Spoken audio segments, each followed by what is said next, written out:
like Niolo Mian is like one of my favorite things to cook, and I can't, we every time I make it, we compare it to like every spot that we've eaten at in Taiwan, and I don't want to say it's better, but you're like, oh, this is pretty fucking good compared to those places.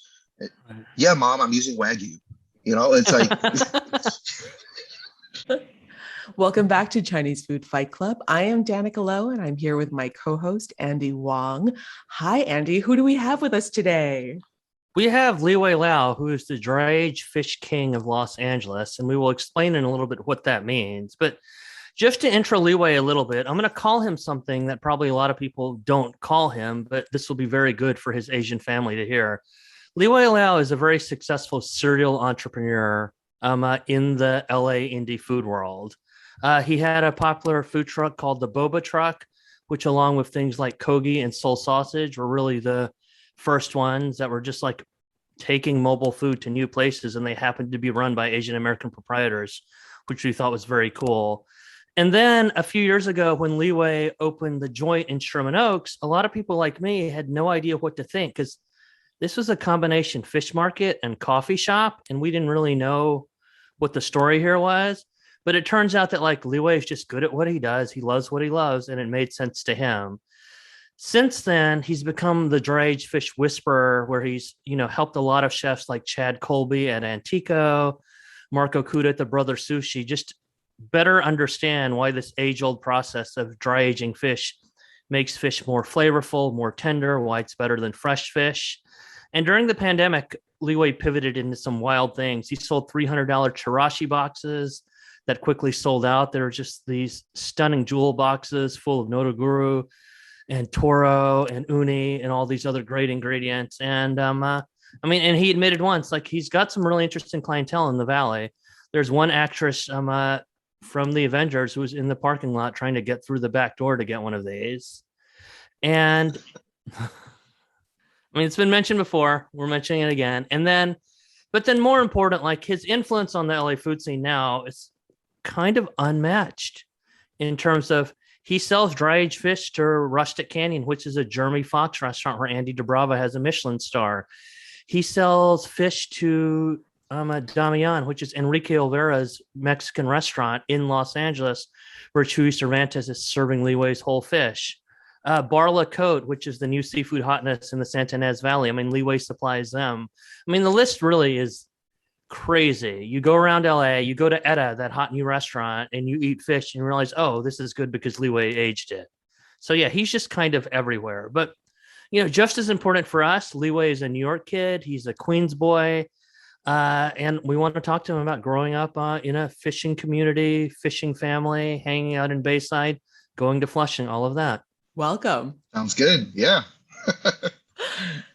So that was a crazy intro. Yeah, Andy's really good at intros. This is the first one that I've actually written because I just wanted to make sure I got it right. I've written a lot about you. So. It's like, wow, I think you know me better than me. Yeah, let's talk about the you that I don't know. Yeah. It's impressive when people can like reel off all these things about you. You're like, wow, I've like done a lot, but also am I old? But hello, I grew up in North Flushing, and I went to elementary school and junior high school in Bayside, Queens. And I understand you are from Bayside, Queens. No way. Yeah, I went to PS 31 and junior high school 158. Where did you go? I went to PS 188 near Alley Pond Park. My parents' house is still right there across the street from Alley Pond Park. Middle school, I went to in Douglaston, MS 67, and then I went to for high school I went to Bronx Science. I went to the other place for high school. Oh boy. So we went to rival high schools, Andy. Yeah. So. Wow. Probably like at around the same time too. This is wild. But Andy mentioned that you used to go fishing with your dad, and obviously growing up in that area in Bayside and Douglaston, we have access to water right there. So I would love to know what that childhood was like for you and how it influenced what you decided to do after high school and college. Yeah, growing up, my dad is a serial fisherman, outdoorsman. He fished everywhere. We hunted everywhere. I mean, it was just always outdoorsy for us.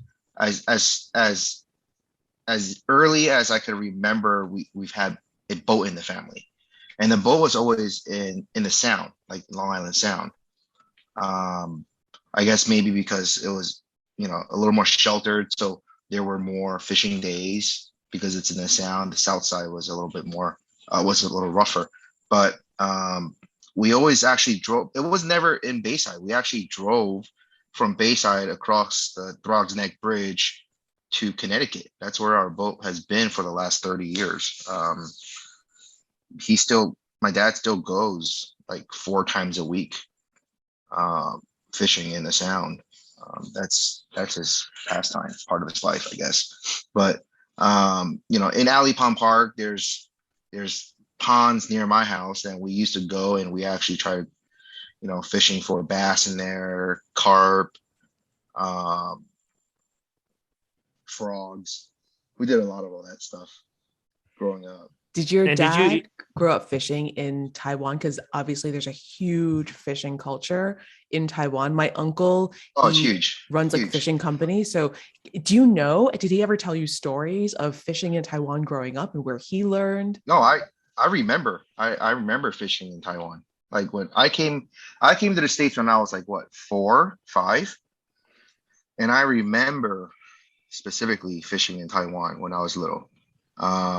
He had access to a lot of cool shit because he was in the military in Taiwan, and he just had access to different ports, different ponds, different areas that civilians can't get into.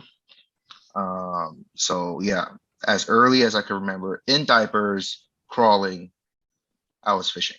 I have pictures of me in just straight up Huggies and fishing pole in my hand.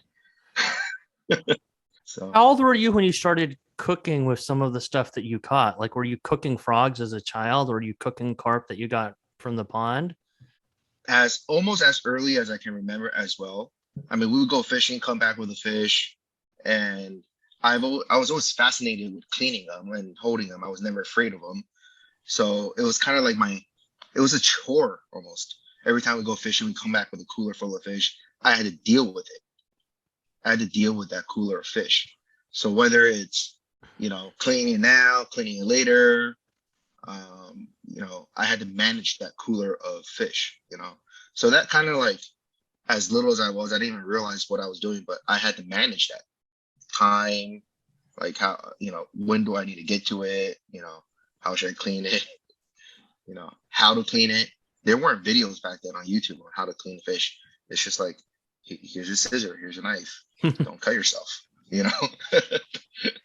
How did your parents encourage you? Like, I think I went fishing like once or twice when I was a little kid, but by the time I got to junior high school and we started getting into that whole like test prep, high school competition stuff, right? All that stuff that obviously you went to science, you come from a very type A family if they pushed you into that high school. Talk a little bit about that how your parents reconciled, like, oh, you have this very time intensive hobby that you love that is part of like a long family tradition. And the idea of sending you to a science high school, and I don't know what you majored in college, and that whole path that came full circle back to working in the industry with fish. I don't know, how did we balance that time? I mean, I was super busy in high school. I know that much.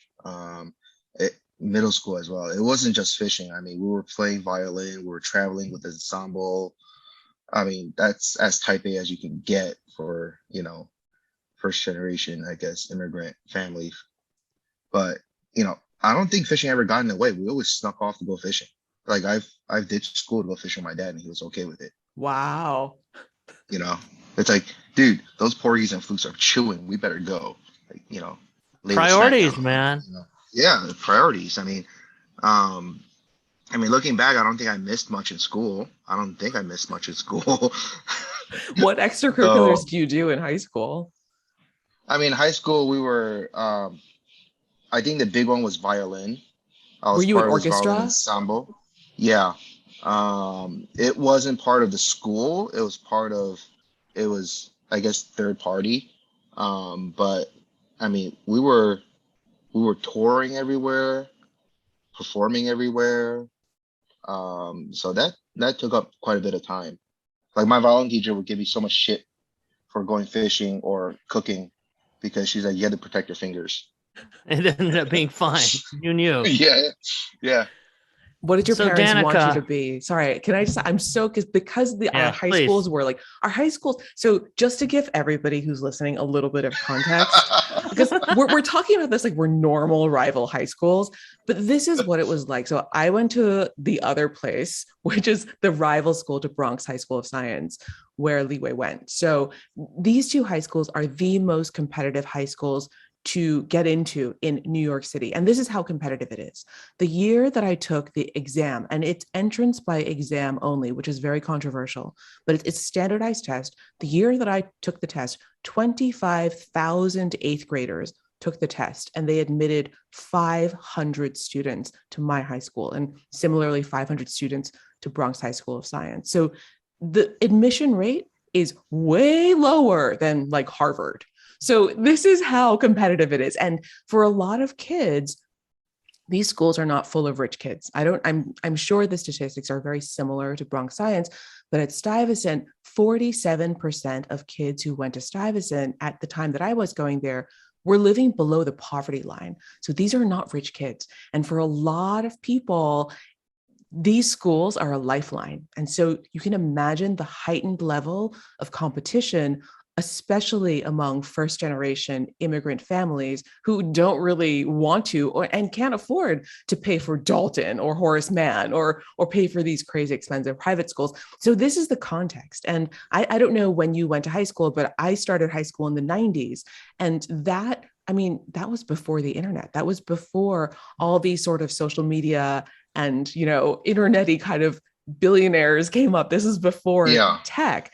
And so you go to these schools to become a doctor, to become a lawyer, to become like a scientist. Maybe you could go and be a banker, but I don't think really like first generation Asian parents really wanted you to go work in investment banking. So what did your parents say to you growing up, and what did they want you to be when you grew up? A fishmonger. What else? Well, in They were addition to fishmonger, were you supposed to be like a doctor slash fishmonger, or? I don't know. I think growing up, they always knew I was good with my hands, like my fingers, playing the violin, or even in the kitchen, I was handling knives pretty well as a kid. Um, and I, I think for some time there was always that comparison, like in any Asian family, like this cousin or that person's friend's son is going to be a doctor or a lawyer. It's real. That stereotype is real, right? But I think my parents never really pushed me all that hard to become what they wanted me to become, or what other kids were becoming. I mean, I still get compared to my cousins who happen to be doctors, or have PhDs and things like that. But I like science. I went to I came over here. I came to California for engineering at UCLA.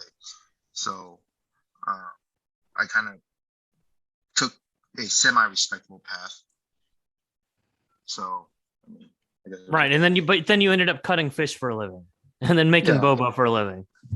No, I think they were okay with that because they've always liked the fish part. I think right now their takeaway is they can eat fish whenever they want. Yeah. So Danica, the next time we're in New York together, we got to take up Liwei on something that I never took him up on, because he saw that I go to the North Fork of Long Island every summer, and then I was just Instagramming lobster rolls and clam chowders, and he texted me and was like, yo, if you want fish, just tell me, and my dad will leave it outside on the porch of our house in Bayside. And it was such an Asian thing that he said to me, because I'm like, so wait, does this mean his dad is just going to leave fish out there and I'm never going to speak to his dad? I'm going to pick this up. Is this like some weird reverse curbside pickup thing? Is this for safety or because he's a reserved dad? Or like, I had no fucking idea, but I just never did it. But it's like, we've got to do it another time. But here's my question. Liwei, if I show up at your house and I start telling your dad about things that you've done in Los Angeles and how respected you are, does he know this already, or will he be surprised? I think he knows, but I think he'll be surprised at the same time. He has no idea what kind of restaurants we sell to. He Right. has no idea what kind of chefs are using, using using my fish. He's actually here in LA right now for a bit, for a few weeks. And last week I you know, randomly, like, I decided at 5:30 and like, hey, let's go to Damian for dinner. And my parents are pretty, you know, they're like, the fuck is Mexican food? I don't want Mexican food. Like, Yep. like, I don't want fucking Mexican food. I want, like, bring me the ramen. Let's go to dim sum, like. So, but they were very, very pleasantly surprised at how the fish came out, and they actually ate it, and they're like, oh wow, it's good. Right. And their son got fucking VIP'd, of course, which is very important to Asian parents, right? Oh yeah, they always take care of me there. I mean, it was Saturday night. I decided at 5:45 I wanted to eat there, and they put me in the private room. Right. So At Enrique super Olvera's hot cool. new restaurant in the Arts District. So I got to tell a quick story because I relate to this so much, Leeway, everything you've been saying. Both of my sisters are not just doctors, but like successful, prominent doctors who've like done really important things. And I'm not going to get into all that except to say that. So on one level, I, the oldest child in our family, am clearly like on some level the disappointment because I also went to an early entrance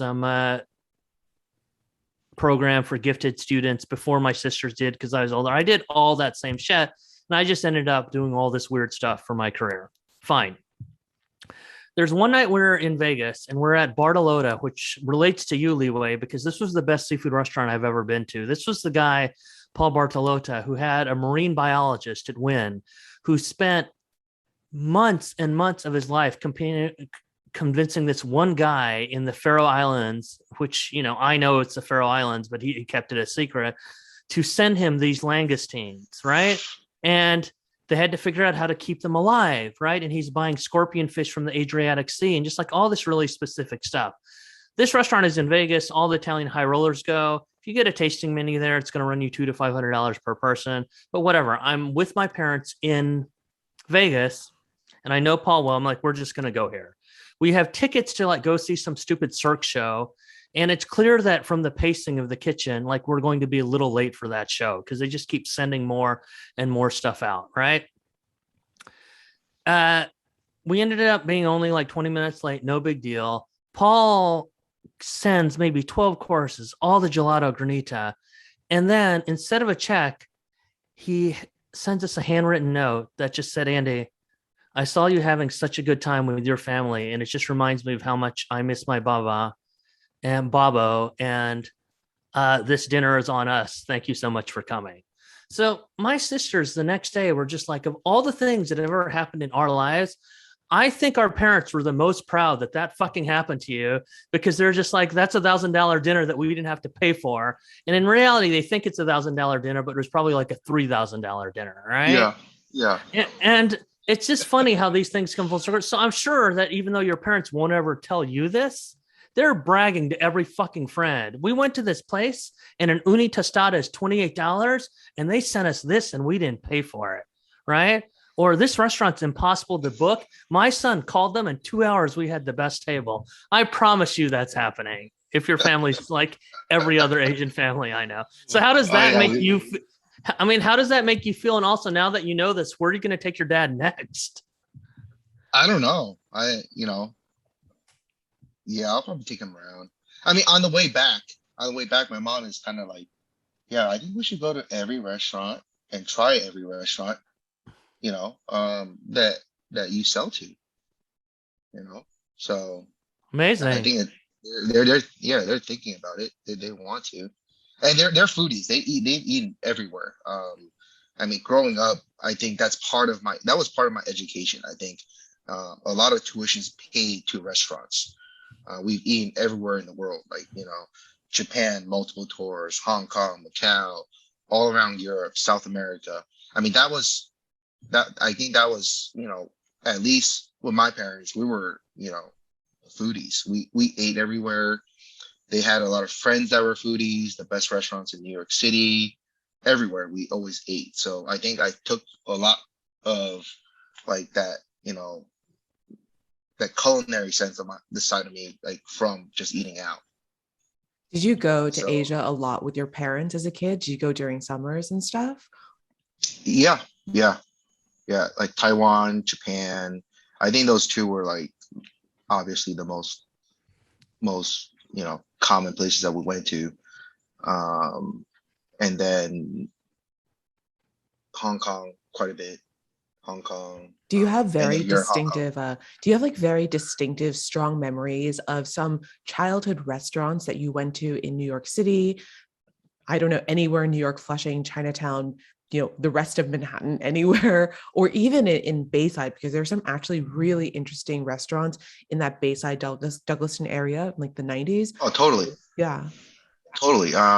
There were a lot of restaurants that we always went to, and I think my parents are creatures of habit, along with their friends. They always like to go to the same place, and it was phases, right? It was, and they were always little mom and pop shops that I probably don't even remember the names of them. If I even thought hard enough, I can't remember them. They're probably not there anymore. But even throughout college, every time I went back to New York, they would take me to a new place, and then next time I went back to New York, that place is already gone. So yeah, there was a lot of local places. The Korean food there was amazing. The One of the best Korean barbecue spots is right there on Springfield, that literally half a mile from my house. They would even drive across to George Washington and go get Korean food. What is that in New Jersey? Fort Lee. Where Mitsuwa is? Yeah, Fort Lee. Yeah, Fort Lee. Everyone went to Fort Lee for Korean food, I guess. Yeah. Right. And then Flushing, Xiaolongbao, Zhou Shanghai. I think the only place that we didn't really explore very much was Chinatown in Manhattan, because my dad thought it was a fucking shit show to get to like Chinatown. So we never really. And you're right by Flushing. Yeah. So we never really went to Chinatown. We were always in Flushing on Northern Boulevard, Main Street. Do you guys remember that Taiwanese spot on the corner behind that municipal parking lot behind the church? In Flushing. 66? Yeah. It was 66. I think they changed ownership like twice, and then now it's gone. Yeah.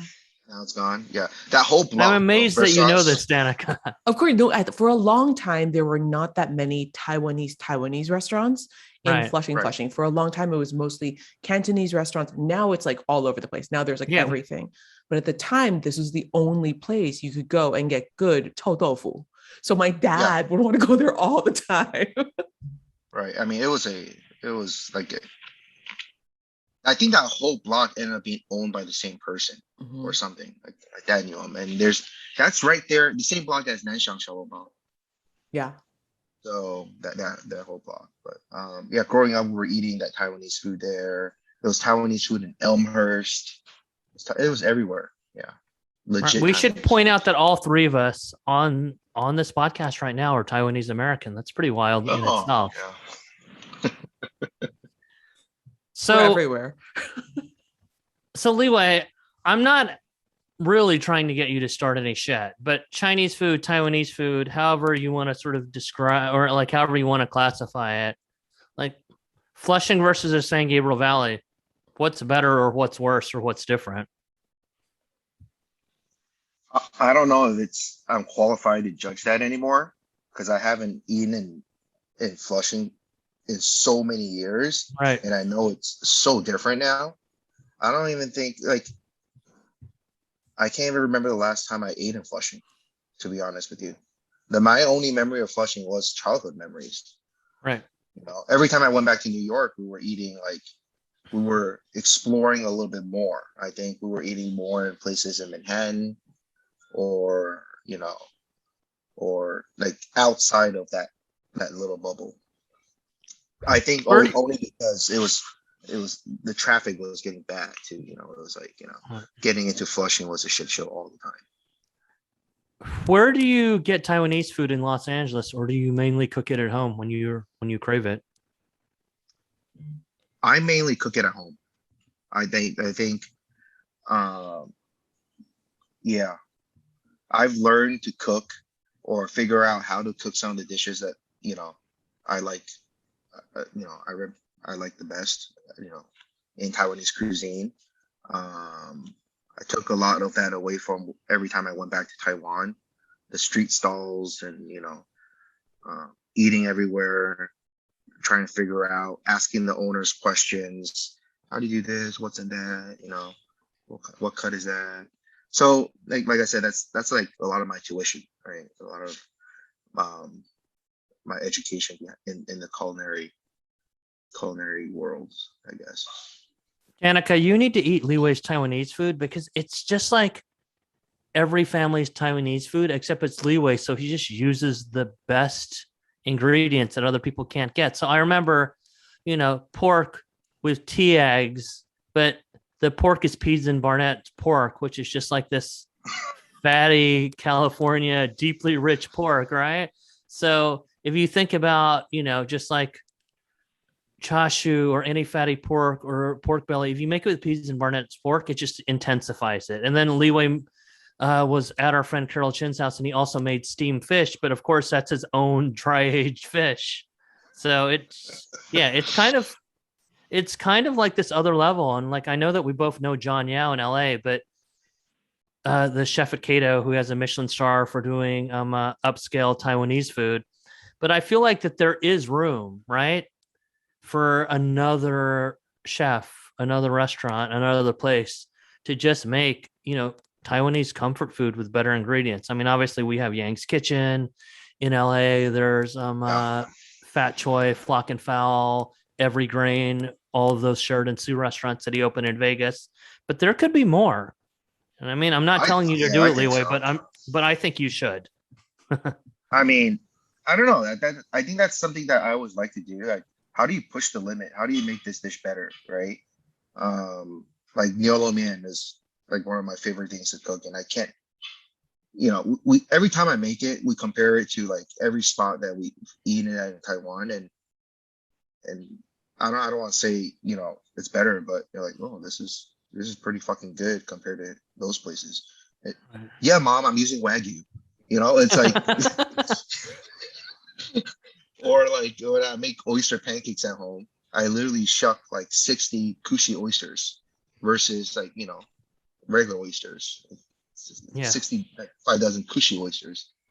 So it's like, yeah, there's definitely room, Andy. Well, Honestly, like literally everyone we have in this podcast, we're like open a chain of restaurants. You should do that. And it's purely selfish because we just want to eat at those restaurants. So that is yeah. why we're pushing you to do this. But I'm curious. So let's like rewind because I mean, I obviously like you and Andy know each other really well. And I'll let you talk in a second. But after you did an engineering degree, what happened, right? How did you go from an engineering degree to what you're doing now? Just walk us through that timeline a little bit. I think it was a good 10 to 12 years in between. Boba Truck, that was 2008. So I graduated in 2004. I mean, so for 4 years, I was kind of like, after school, I kind of did different things. I was always trying to hustle something. I was always trying to hustle something, like sell something. I guess Andy was right. I'm a serial entrepreneur. I'm always trying to sell. I mean, that's how my dad was. I mean, even though he was a military man, you know, after we immigrated to New York, I mean, he started different businesses, which were all successful. Bought property everywhere. So like growing up, seeing that was kind of like I don't know why I couldn't like not do it. So I was in fishing tackle. I still fished a lot. I was always fishing, even here. The fishing scene here is more extreme, I guess you would say. So I was always fishing, and then I dabbled in tackle business, I dabbled in tech. Um, and actually tech, I spent some time in tech in Silicon, it was a Silicon Valley tech company. And I did a lot of operational stuff with supply chain. And that actually kind of like allowed me to build a foundation to do what we're doing right now. A lot of the way we manage fish right now at the joint is literally how a semiconductor manages their chip supply. Uh, It's literally that's how we do it. Like, one SSD card is one fish. Liwei, your catchphrase is fresh is boring, which, I mean, amazing. I mean, you need to trademark that. You need to put it on all kinds of merch. But for people who don't know, can you quickly explain what you do when you dry age fish and why it makes fish better? I mean, like, tell it to me like I've never heard it before. I've never had it before. So this goes back to the saying that everyone knows, like the whole world, every person in the world probably knows that when you eat fish, when whether it's at a restaurant or you walk in a market, they're so programmed to always ask, "Hey, what's fresh today? What's the fresh catch? What came in this morning?" Right? And I think this is, I've been there and done that. I grew up fishing. I had fresh fish. I knew what fresh fish was like. We always caught it, and we even ate it on the boat. I know exactly what fresh fish is like. The same day, literally from the water to the table, and I know exactly what it's like. And I did it so often growing up that to me it was so predictable. It was boring. Like I knew exactly how it was. It wasn't necessarily good, but then we figured out that when we started giving fish some time after death, it just got more and more interesting, more and more interesting. So when we first opened the market there, I got really sick and tired of people coming into the market and asking, "Hey, what's fresh today?" I'm like, "Dude, you don't want it. I got this thing that's 7 days old." So I try to figure out this catchphrase that will, like, not trigger somebody, but at least capture them and say, "Hey, okay, what do you mean fresh is boring? Tell me more." So how does the flavor and the texture of the fish change when you age it for 7 days? When a fish dies, there's so much that happens in the fish. It all starts with how it's being caught, how it's being killed, how it's being transported. These are actually like very critical things that need to be addressed too, towards the quality of the fish. But the texture when it's fresh, it's usually a lot tighter. Rigor mortis is in play. It's usually very, very fishy. To me, fresh fish is very fishy. That fishiness is always associated with the blood that's in the fish, the slime, that natural ocean taste. We hear people say, "Ooh, this tastes like ocean," right? That to me is fishiness. You're not really tasting what that protein should really taste like. You're not getting the notes, the creaminess, the sweetness, the richness. None of that's really out yet. So, once we get the fish that's super fresh in-house, we process it a certain way, and we keep it in the right condition or in the right environment to condition it in a certain way. And that conditioning is towards dry aging. So the skin gets better, skin gets super crispy. A lot of misconceptions like, "Oh, hey, is dry aged fish dry?" It's actually the opposite, because every bite you take of that fish is more flavorful. The fat to protein ratio is higher because fat doesn't evaporate. It's just water. You lose that water that waters down the taste of the fish. There's also another misconception too is, so the older the fish, the better it is. No, it's not. We're actually always trying to find the perfect window to eat the fish. It's not necessarily, "Oh, I can hang this fish till it's cryptic at 100 days is drier than shit. No, it's not. We're actually aging it to a certain point where we think that, that's the perfect time to eat it. One thing I realized, and I didn't even realize this till maybe like last year or something. I remember watching the documentary, Jiro Dreams of Sushi. And that what came out, I don't know, Andy, do you remember when that came out? Like back in the mid 2000s, like It was like 2005. 15 years ago, at least. Yeah. Yeah. I remember watching that, on Santa Monica at that theater when they first released it. And, I went to watch it. I was really curious about it. And then throughout the whole thing, I think everyone sitting there watching it is like, wow, the sushis look so fresh. Like even back then I was thinking, oh shit, that stuff all looks fresh because it was portrayed that way. He was going to the market every morning to get fish and then to serve it in his omakase. But it wasn't until like last year, and I was on Netflix, and there's nothing to watch, and I just, okay, let's just play that again. It wasn't until then I watched it and I realized that it was kind of like we were all deceived because the picture that they painted was that he went to the market every morning to get fish and he served that fish that very night.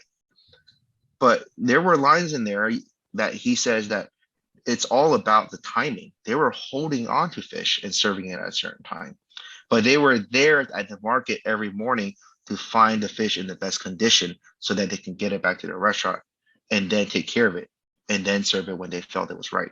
So timing was everything. So, I mean, this is something that, every master in Japan probably does. They're trying to serve you fish when they feel that it's best.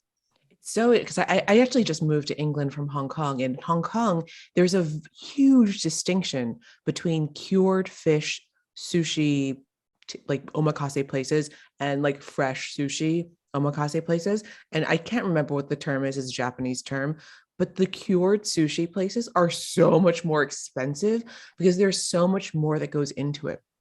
There's timing, there's work, there are all these things. And I think that the distinction may not have hit as much in the Western world yet. I think that there's less of an awareness of this distinction. And obviously the Jiro Dreams of Sushi, they were selling a marketing thing to, because it was Netflix in like 2006 or whatever. Yeah. Right? And of course he was aging. Sushi. Mm-hmm. But Liwei, one thing that you're sort of alluding to too, and I celebrate you for doing this, right? Your fish is expensive compared to obviously going to an Asian market. You go to the joint and you buy a couple pounds of nice fish and it might cost you $100, right? You go to Ranch 99, $100 can probably buy you 12 different kinds of fish. I mean, most of it isn't going to be very good. That's the point. But you can basically like have a huge family party, whereas $100 at the joint, maybe you like have a nice dinner for 2 or 3 people, right? Totally. Right. I get it.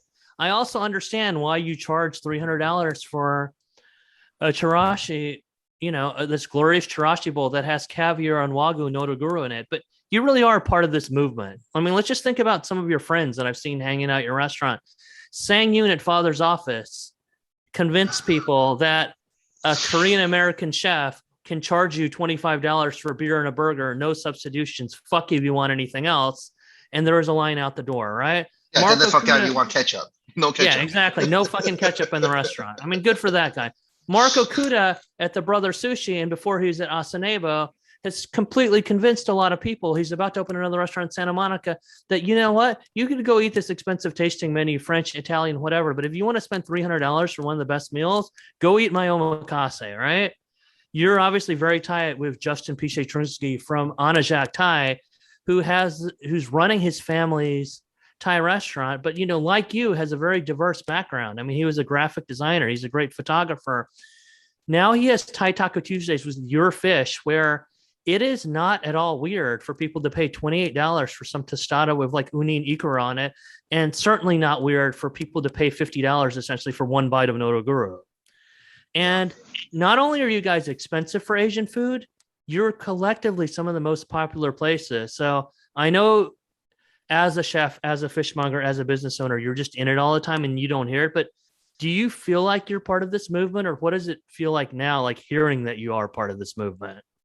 I think from day one, I've always have the mindset that I want to sell or I want to serve people food that I would eat. Like if it's shit, if I don't want it, I don't want to sell it, you know. And you know, I think one of the times you brought up Ranch 99, and I live in the valley, and you know, fishing is very seasonal. I've always had fresh fish to eat, but there are dry spells. Like there are months where I I don't go fishing and it's not the fishing season or whatnot, and there's no fish to eat, and I miss it. And I would go to Ranch 99 and be like, oh my God, this is death. And you know, and just and and then that's kind of when I realized, hey, you know, I should do something about this. I should open a seafood market. At that time, when I was going to open the joint, there was only what Fish King, Santa Monica Seafood, RIP Cape Seafood, but that was it. There was no other places. And even those places, even Santa Monica Seafood, when I went, it grossed me out. Like, you know, it's the way they kept the fish. I can see it. You know, I can tell. I know it. To some people, that's fresh fish, but I know how long that's been dead for, and it's just been kept in that shitty condition. So, to me, it was kind of just gross, right? So that's kind of how it all, you know. But yeah, I mean, like right now, like Justin, he's a true artist. So for him to take my ingredients and elaborate in his eye, it's, you know, it's an honor. And I get it. These guys, they, you know, zero fucks given. They want to serve what they want to serve, with regardless of what people think about them, you know. Right, but So, don't you have this moment just as you and Justin, as two Asian American kids, right, whose families got you into food, where you're looking around at each other? Because Justin has definitely said that his mom has said things to him like, not sure we're a Thai restaurant anymore. And Justin's like, that's okay. But like, you guys have to be sitting there and like, you two fuckers are just like, here's a taco with a piece of fish on it. It's $55 fucking dollars. And I know I'm going to sell out of it. Not me. And yeah. And, but you've got, how does that make you feel when you realize this taco's $50? It's got my fish and people are standing in line for 2 hours to eat it right now. To be honest with you, to be straight up, I even thought Justin was crazy. Right. I even thought he was crazy. Like, holy shit, you want to serve Nonoguro? Okay, let's do it. And then, you know, he sells it for that much money. Yeah. Speaking of fancy things, Andy told me to ask about the $300 Shirashi Bowl. And I think we've mentioned it a couple of times. I have not been in LA for a long time, so I didn't get to experience it. But can we talk a little bit about how you developed this and the response? I think Andy's alluded a lot to it. So, I mean, that's something that came about during, like, that happened during pandemic, I guess. Before pandemic, there was still a culinary outlet for us because the restaurant was still open. Half of the joint was the seafood restaurant. So before that, we were still plating food. We were still cooking fish, cutting fish, and we're still cutting fish, but we were cooking it, plating, you know, make things look pretty, sending it, and then watching customers eat it. And, you know, that was, for us as chefs, that's kind of like a joy, right? So when pandemic started, you know, the restaurant went away. And then my kitchen as a fish market, everyone that worked there were chefs. They were all line cooks. They were all, you know, they still have that, or, you know, they still have that like need to serve food. So, you know, and this was when it was all about takeout. Everyone was doing takeout only.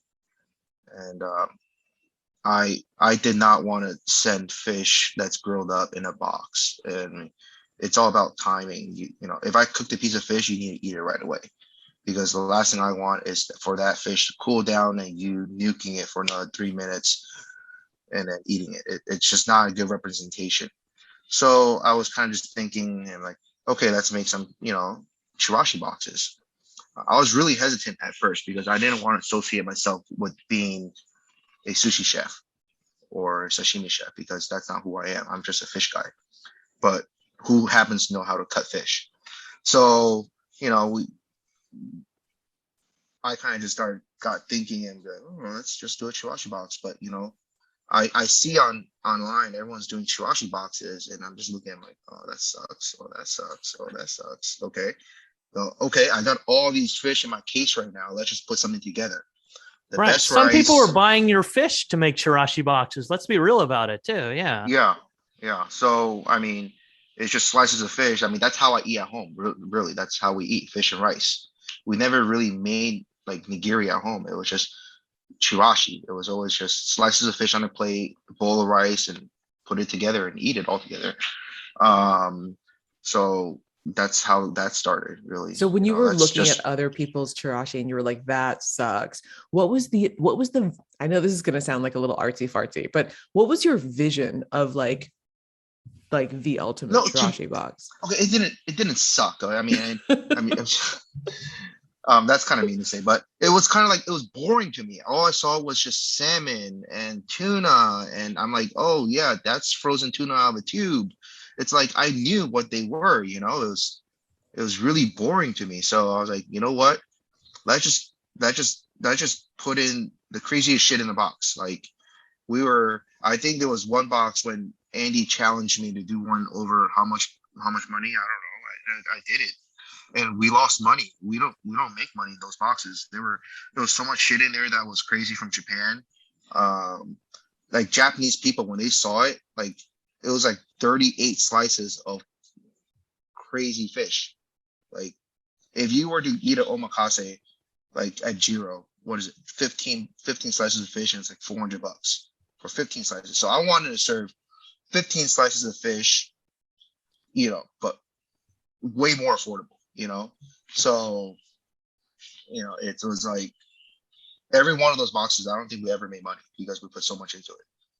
Right. Can you talk a little bit? Liwei, can you talk a little bit about how like there was just like no fluff, no filler, right? I mean, we talked about this and you made me laugh because you're basically like, other people put flowers and leaves and shit in these boxes. I don't have any of that. Yeah, I just try to, you know, I had a box and I just try to fill it as much as possible, you know, no fillers, nothing sitting underneath to prop it up. Like, it was propping up by itself. Like, you know, that's a stack of fish, right? And it was in rows. But I mean, it was designed for like two people to eat, but still it was quite a bit of food for even two people. Who got these boxes? Who were like, I mean, obviously there are people who were like, know your work. And obviously I'm sure they were first in line, but who are these people who are, I remember reading Andy's story about this and seeing Andy's Instagram, but what, I almost want to talk about just audience acquisition. Like what kind of new customer were you attracting with these really over the top, like ultra premium major Shirashi boxes? I don't know if I wanted to attract new customers per se. I think it all started off within like my group of like my audience that was already there. You know, on Instagram, I was doing it like in the beginning. I think the first few boxes I was very unsure about who would actually pay that much money for that. But you know, like I would put out feelers, stories. Hey, would you like this? Yes, that's crazy. Do it. You know, it's like, so you get egged on and you just end up doing it, and then people wanted it. You know, I've you know, every time I post about it, like an Avenger would put like DM me on the side. Hey, I want one. You know, it's like, okay. Right. And then they had to enter through your back door. Your front door was locked. Most people didn't know the place was open. Like, why did you do it like this sort of mysterious, like covert way? I think that back door thing was, I don't remember. There was sometime during the BLM riots too. We were doing it. The front may have been boarded up a couple times. I also wanted that, you know, that exclusivity maybe. I mean, it wasn't part of the strategy, but you know, we were doing it on a Monday, and I wanted to keep the doors closed and locked on a Monday because the fish market was not open. So naturally, whoever ordered it, I kind of said, "Hey, just come to the back door," because I didn't want to open the front door because we would still have people try to come in, thinking the fish market's there, and then there's like 6 of us there prepping, and I don't want them to, people walking in the front door thinking the fish market's open. So there was that, so. Have you kept doing the boxes, or have you thought about pushing it even further now that everything is, opened up and everything? Or I think one day I will. I think right now we're just actually trying to keep up with all these restaurants that want fish. Like they want more and more fish every week, more and more. I think Andy, you've been to the joint in the last 2 years. Like I think you've seen our capacity like just get crazy. Like more and more fridges and more fish hanging. And I mean, as of right now, we can barely keep up with all the restaurants, but we somehow manage to keep up. Regarding like every week we're adding more restaurants, but we're keeping up. But it's just like feels like it's just getting more and more. So Right. So the plan now, I guess, is that you're this fish market, but you really are this fish supplier for all these prominent restaurants, and that's just going to continue, right? yeah, a lot of when I go to a restaurant and talk to them, I kind of try to explain to them that I don't want to be a supplier to you.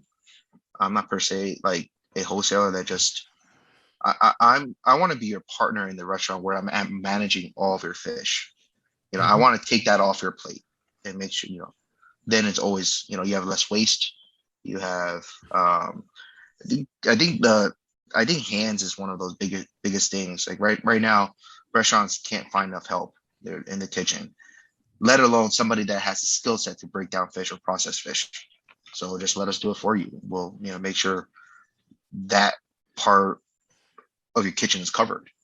so, so what's next for you? I think like obviously like everything's open, you're super busy, the demand is ever increasing. What happens to a business like yours that needs to scale on like a huge level? I think that we've talked to, obviously, Shirley, we talked to Shirley and how her business has transformed and changed and what she sees for the future, the near future, and the 5-10 year down the line future for her business, which is very tech driven.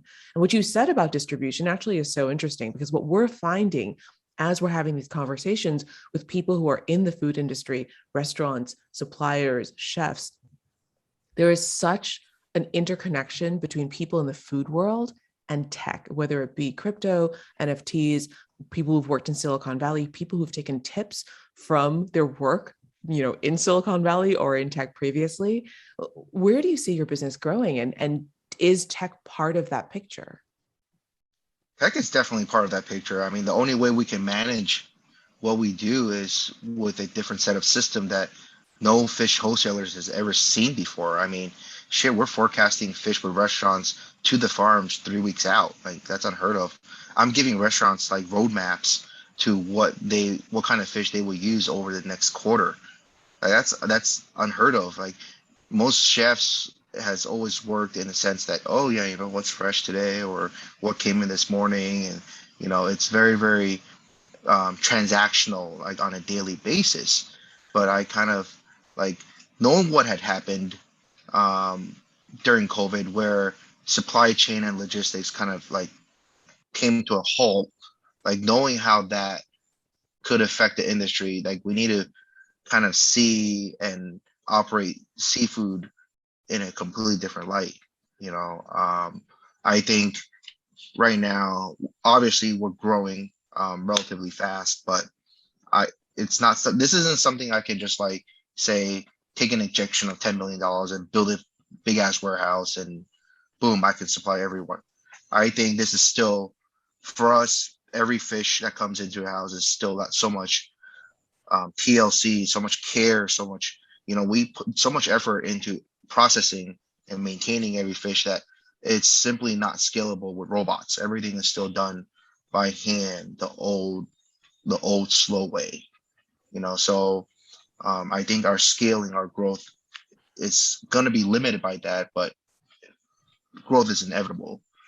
So, like now we literally have a wait list, we'll onboard this restaurant this week. when we have that capacity. And it's like just we're just taking it week by week. So. And it's constantly compounding because it's not like, if you bring on a restaurant as a client, you supply them and you work with them for a very long time. I'm curious also Right. about the actual just technology of dry aging fish and aging fish. I have a friend who's a restaurateur in New York whose technique for aging beef is so advanced that the laws about aging beef in New York cannot even keep up with the technology.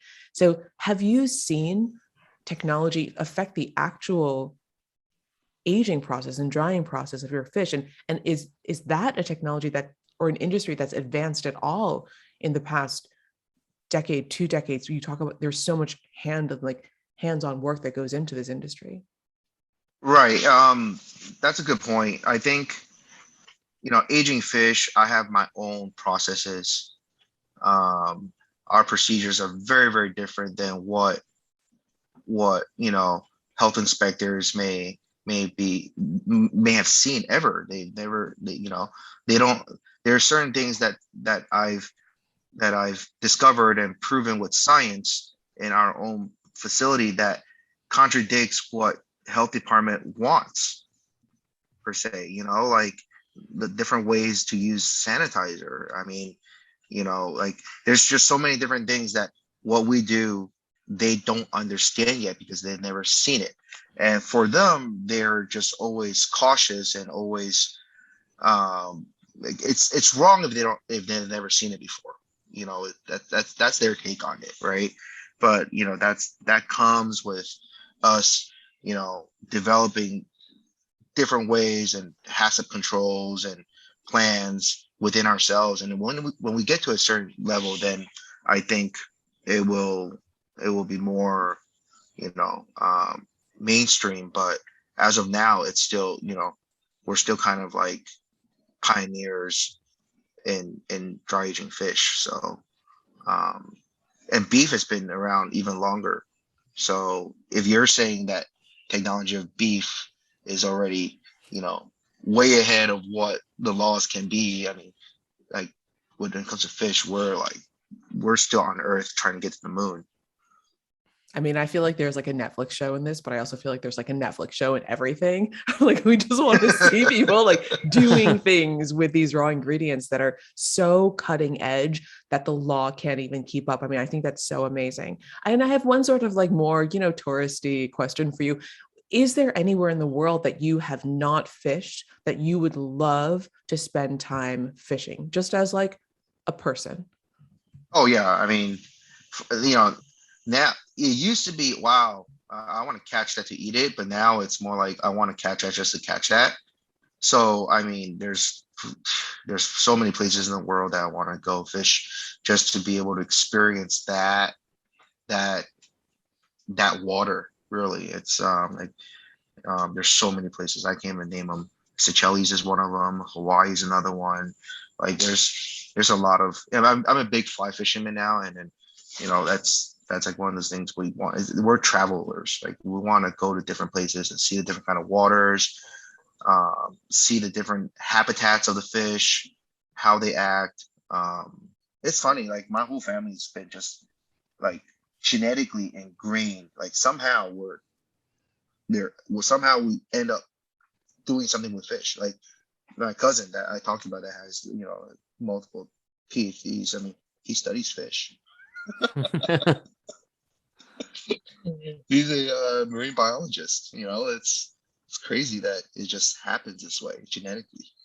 Wow. It's so interesting. And I think, I mean, I'm going to ask a random question. I don't even know if I'm going to keep this in the podcast, but in Taiwan, before like you're born or like your family, I don't know if your family does this, or I don't know, Auntie, if your family does this, but my family 2 generations ago, they had like a family psychic.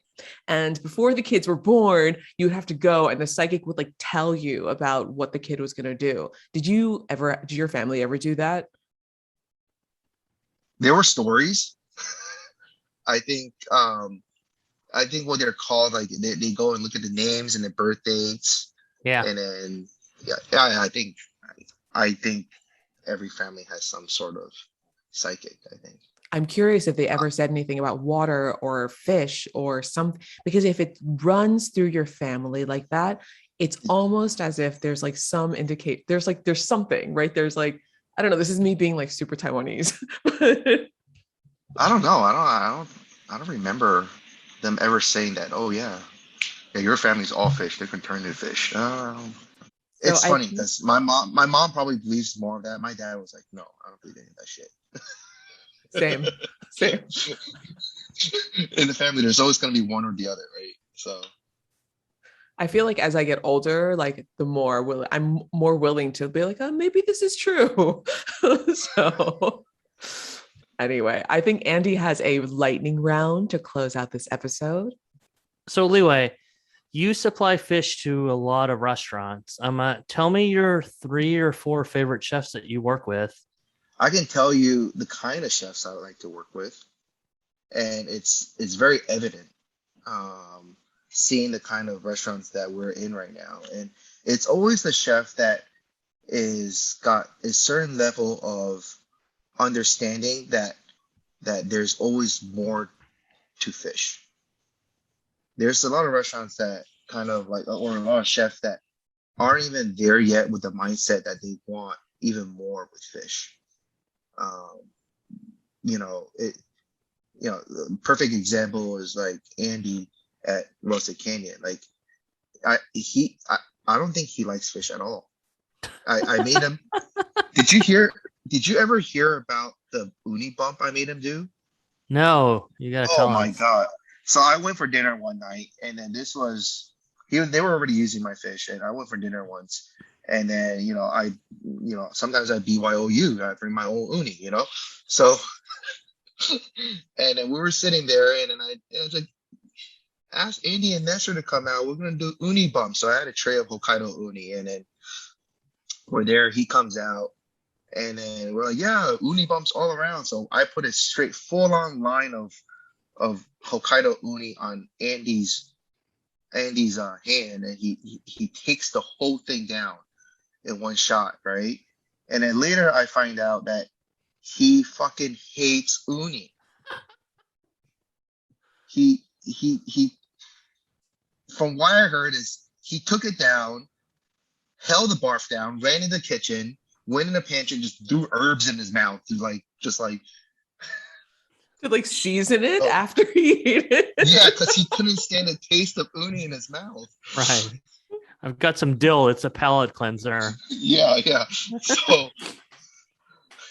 yeah, so I mean, so for a chef like that, he's at a such high level as a chef, but yet I want to work with him because like he understands that there is so much more with fish that he may or may not see, and then we could work together, and I can open his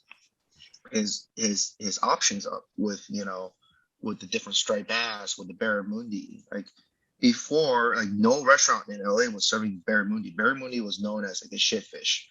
It was like the tilapia. It was like tilapia's cousin, Yeah. right? But we were able to get this beautiful barramundi that was locally sourced by the godfather of barramundi farmers from Australia that was being raised in Arizona. And after we process it, we age it, and Andy grills it. It's like, wow, mind blown. It's an ingredient. It's a fish that most people would otherwise think it's shit fish, but then it's being served at a Michelin level restaurant, and everyone fucking loves it. So that's the kind of chef I want to work with.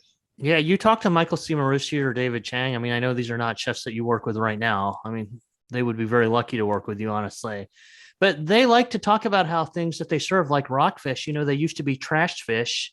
And as chefs with a high profile, they get to help change the perception of something, which is important. So this leads to my last quick fire question, which is what I really want to know, for my own, personal selfish reasons. But tell me 3 kinds of seafood that you just think are outstanding right now. One from Japan, one from California, and one from anywhere else in the world that you really like. I mean, Japan's always on a different level.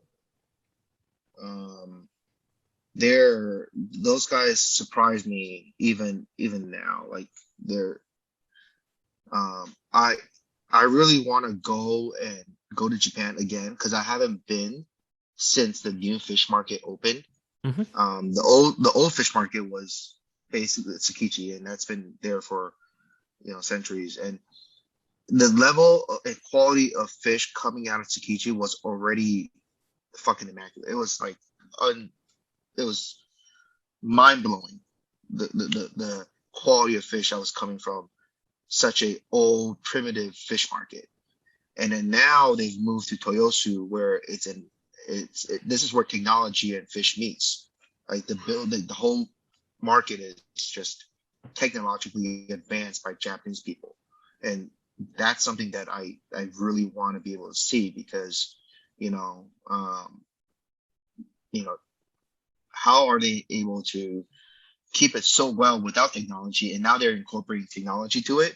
It's crazy. So we buy fish from Japan once a week, twice a week sometimes, and it's always perfect. It comes here. Like there was one incident or one time I was getting fish shipped from somewhere in California to me, and I was getting fish shipped from Japan.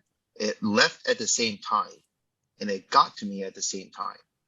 And the condition of the fish that got to me that was coming from Japan was perfect. Temperature was perfect. Everything was perfect. And the fish that got to me from less than 400 miles away, like arrived in an absolute massacre disaster in the box. It was like, Wow.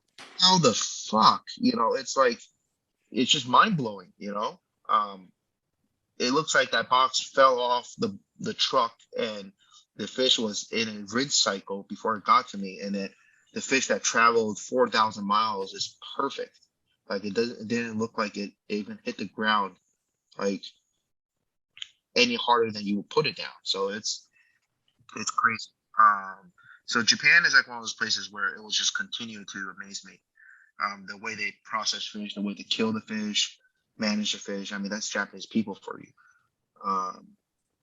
They've been doing something right for the last 500 years, so they're going to keep doing it right. So that's Japan for you. California, like the local fishery here is great, but the problem with Los Angeles being the city it is, we're not even though we're by the water, there's no local fishery that is big enough to even export. I mean, I don't think some chefs may disagree with me, like Simirsky or David Chang, and they want that local fish. But yeah, we have a local fishery, but it's for me as an engineer, it's very hard. I mean, maybe hard is probably a bad word to say, but it's difficult to keep consistent in the kitchen. It's too opportunistic. You notice I talked about how I manage my fish as if it's like a supply chain in tech. That's how I look at it. I want to be able to have outlook to it for 4 weeks. So that way the restaurant, they're consistent in getting a quality product moving forward. But I mean, yeah, there's definitely, a good scene here in California. Like Stephanie Fish is probably one of them where she's always procuring what's good now from even like, I mean, she's an urchin diver, but she still pulls from different fishermen, local fishermen that has, fish here and fish there and fish here. But, is that sustainable too? Sometimes, I grew up fishing, so I've seen that side of the world. One thing I can't stand for local fishermen is when they go out fishing and when the fish are biting, they overfish when there is no buyer for the fish yet. And that's something I actually stand pretty firm about. Like, I want fish to die when it has a purpose to die. And, I've seen too much raw fish being caught when there's no buyer for it yet. So that's that's one thing. Like our bluefin tuna, that's a touchy subject. We get our tuna from Ensenada.